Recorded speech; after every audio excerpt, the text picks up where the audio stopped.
जय श्री कृष्ण। देवशयनी एकादशी की बहुत बहुत शुभकामनाएं। हमारे धर्म में हर एक एकादशी को बहुत ही शुभ और खास माना जाता है। पंचांग के अनुसार आषाढ़ मास की शुक्ल पक्ष तिथि को देवशयनी एकादशी मनाई जाती है। इसे हरिशयनी एकादशी या आषाढ़ी एकादशी भी कहा जाता है। इस दिन से भगवान विष्णु योग निद्रा में चले जाते हैं और 4 माह तक क्षीर सागर में विश्राम करते हैं। इसी कारण इस दिन से चातुर्य मास की शुरुआत हो जाती है। इस दौरान सभी शुभ और मांगलिक कार्यों में रोक लग जाते हैं। मान्यता है कि इस दिन श्री हरि की पूजा अर्चना करने से और व्रत करने से मन की हर मुराद पूरी हो जाती है और सभी पापों से छुटकारा मिलता है। तो आइए जानते हैं देवशयनी एकादशी के शुभ मुहूर्त और पूजा विधि के बारे में। पंचांग के अनुसार आषाढ़ महीने के शुक्ल पक्ष की एकादशी तिथि की शुरुआत 5 जुलाई को शाम 6:58 पर होगी और इस एकादशी तिथि का समापन 6 जुलाई को शाम 9:14 पर होगा। उदया तिथि के अनुसार देवशयनी एकादशी का व्रत 6 जुलाई को रखा जाएगा। विष्णु के शयन काल के समय सृष्टि का भार देवों के देव महादेव पर होता है। भगवान विष्णु देवशयनी एकादशी से क्षीर सागर में सोने को चले जाते हैं। फिर 4 मास बाद उन्हें जगाया जाता है। पौराणिक मान्यताओं के मुताबिक देवशयनी एकादशी के दिन श्री हरि विष्णु भगवान क्षीर सागर से योग निद्रा के लिए चले जाते हैं। उनकी यह निद्रा 4 माह बाद देव उठनी एकादशी के दिन खुलती है।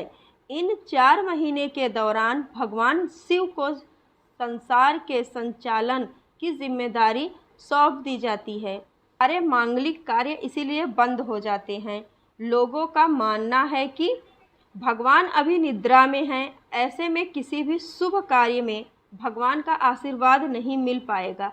जब देव उठनी एकादशी के दिन भगवान विष्णु जागते हैं, उसी के साथ शुभ कार्य प्रारंभ हो जाते हैं। जान लेते हैं देवशयनी एकादशी पूजा विधि और इस दिन हमें किन बातों का ध्यान रखना चाहिए। एकादशी व्रत करने के लिए सभी साधकों को 10वीं तिथि से ही व्रत का नियम पालन करना चाहिए।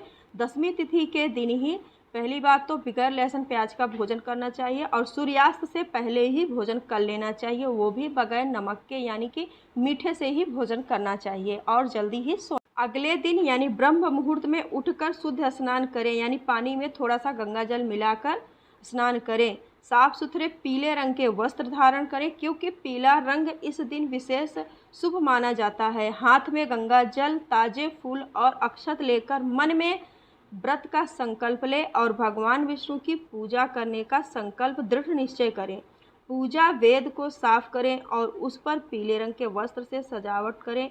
फिर भगवान विष्णु की प्रतिमा या चित्र को स्थापित करें। भगवान विष्णु की प्रतिमा को पंचांग, दूध, दही, घी, शहद और शक्कर से तथा शुद्ध जल से स्नान कराएं, जिससे उनकी पूजा विधि पूर्वक हो सके। भगवान को पीले वस्त्र पहनाएं और चंदन, ताजे फूल, माला, तुलसी के पत्ते, पान का पत्ता, सुपारी एवं अक्षत अर्पित करें। शुद्ध घी का दीपक जलाएं और भगवान के सामने दीप प्रज्वलित करें, जिससे पवित्रता और प्रकाश का संचार हो। विष्णु मंत्रों का जाप करें, जैसे ओम नमो भगवते वासुदेवाय, जिससे मन की एकाग्रता बढ़े और भक्ति भाव। देवशयनी एकादशी व्रत कथा का पाठ करें या सुने, जिससे व्रत का महत्व और फल स्पष्ट हो। भगवान विष्णु और माता लक्ष्मी की आरती करें। उनके चरणों में भक्ति भाव से दीपक और फूल अर्पित करें। भोग में पीले फल, दूध से बनी मिठाई और सात्विक भोजन परोसें, जो इस दिन के लिए विशेष शुभ माना जाता है। दिन भर भजन, कीर्तन, मंत्र उच्चारण और साधना करें, इससे आध्यात्मिक उन्नति होती है और मन शुद्ध रहता है। अगले दिन द्वादशी तिथि को संयम और शुद्धता का पालन करते हुए व्रत का पारण करें, अर्थात व्रत खोलें। दिन इन बातों का ध्यान जरूर रखें। प्याज, लहसुन, मांस, मदिरा और मसालेदार तामसिक भोजन से दूर रहें। आप व्रत हैं पर घर में किसी को ना बनाने दें और ना ही खाने दें। झूठ मत बोले, चुगली ना करे, क्रोध ना करे और अपशब्द किसी को ना बोले। मन को चंचल ना होने दे, एकाग्र और भक्ति बनाए रखें। इस दिन विवाह, सगाई या अन्य मांगलिक कार्य नहीं करें। आपको हमारी जानकारी अच्छी लगी हो तो चैनल को लाइक शेयर कर दीजिएगा। वीडियो देखने के लिए बहुत बहुत धन्यवाद।